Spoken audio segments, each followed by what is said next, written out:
Looks like something big could be brewing.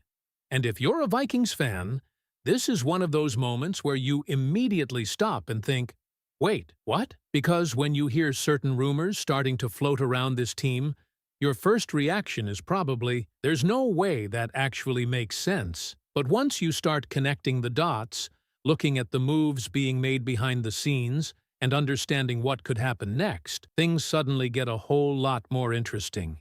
Before we jump in, smash that like button if you're riding with the Vikings this season, and drop SKOL down in the comments if you're part of the Purple Faithful. Something unexpected is starting to circulate around Minnesota, and if Vikings fans hear only the headline without the context, it could sound like complete chaos. Blake Cashman. In trade discussions? That idea alone is enough to make fans stop scrolling, because when you start talking about moving one of the defensive leaders of Brian Flores' system, you are not talking about replacing just another player on the depth chart. You are talking about potentially changing the heartbeat of the defense itself. And once you dig deeper into where this discussion started and why it suddenly appeared, the situation becomes even more interesting. The entire conversation exploded after PFF released a list of 15 players around the NFL who could potentially become trade candidates before training camp. And surprisingly, Blake Cashman ended up appearing on that list. The reasoning centered around a few key points. According to the discussion, Cashman experienced a statistical decline compared to previous seasons, with his overall PFF grade reportedly dropping from 72 to 63.6, and his coverage grade taking a significant hit. At first glance, those numbers might immediately trigger reactions from people looking only at spreadsheets and evaluations. But football has always been more complicated than numbers alone. Because here's where things become fascinating. The Vikings did invest at linebacker. Jake Gold was drafted in the second round, and Eric Wilson received an extension. On paper, some people could look at those moves and begin connecting dots. The logic becomes simple. New linebacker enters the room. Veterans become expendable. Contract year approaching. Possible trade value available. That's the argument being presented. But once you actually start looking at how this defense functions, the picture changes dramatically. Cashman is not being described as just another linebacker in this discussion. He's being portrayed as the player wearing the green dot, the communicator, the guy responsible for making adjustments after offenses adjust to Flores' schemes. That's a major responsibility. Flores' defense thrives on disguises, confusion, movement, pressure looks, and constant adaptation before the snap. The offense reacts, and then somebody on the defensive side needs to react to that reaction. That role apparently belongs to Blake Cashman. And when you hear that, suddenly the conversation shifts away from tackles, grades, and percentages, because now you are discussing organization and leadership. The transcript points directly toward moments last season when Cashman was unavailable and how the defense reportedly looked different without him.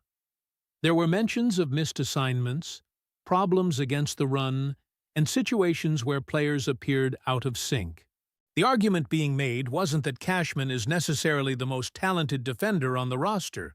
Actually, quite the opposite. The discussion specifically separates best player from most important player. And that distinction matters, because teams have stars, teams have game changers. But every great defense also has glue players, the guys who keep everything connected. Take that away, and suddenly individual talent doesn't always function the same way. Now add another layer to this. If Minnesota were to move Cashman, who immediately fills that role? Jake Gold may be promising, but even in the discussion surrounding him, there appears to be hesitation about immediately making him an every-down player. The idea presented wasn't that he lacks talent. Instead, it was framed more as a developmental process under Brian Flores. Even more interesting, there was speculation that Flores could potentially view Gold differently altogether. not necessarily as a direct Cashman replacement, but perhaps as someone fitting another role down the line within the defense. Then you look at Ivan Pace entering the conversation. If roster decisions eventually force difficult choices, the discussion suggested that Pace might actually be in greater danger than Cashman.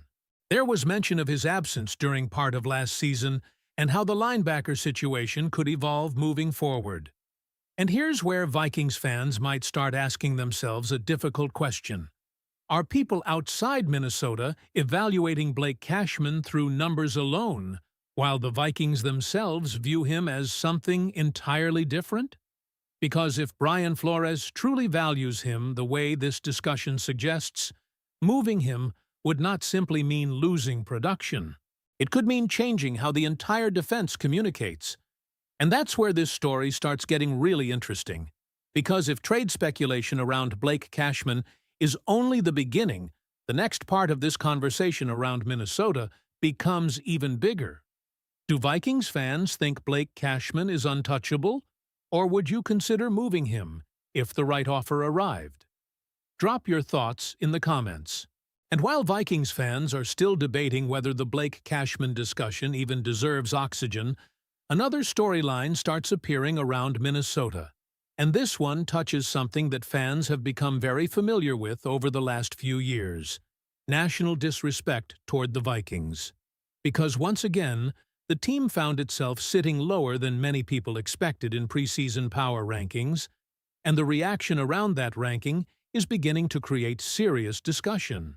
The ranking placed Minnesota at number 23 entering the season, 23rd. And when you hear that number by itself, maybe it doesn't sound shocking, but then you start looking at some of the teams reportedly sitting ahead of the Vikings, and suddenly the debate gets louder.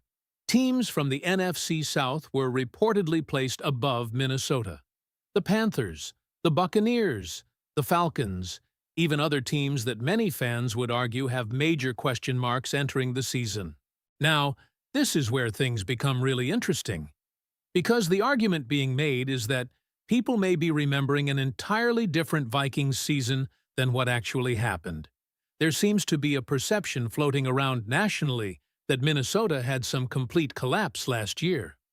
Almost as if people remember a team that completely fell apart, struggled everywhere, and finished with no momentum.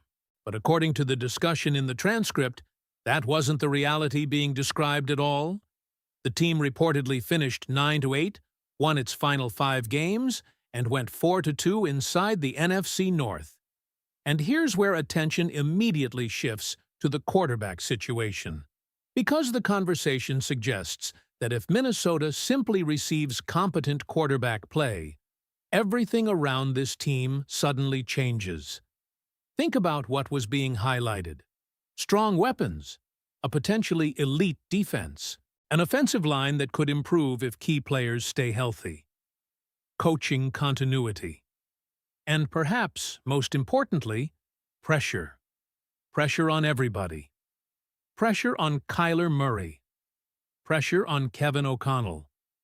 Because, according to the discussion, Murray enters this season with enormous expectations attached to his future, while Kevin O'Connell still has something hanging over him despite all the praise he receives: playoff success.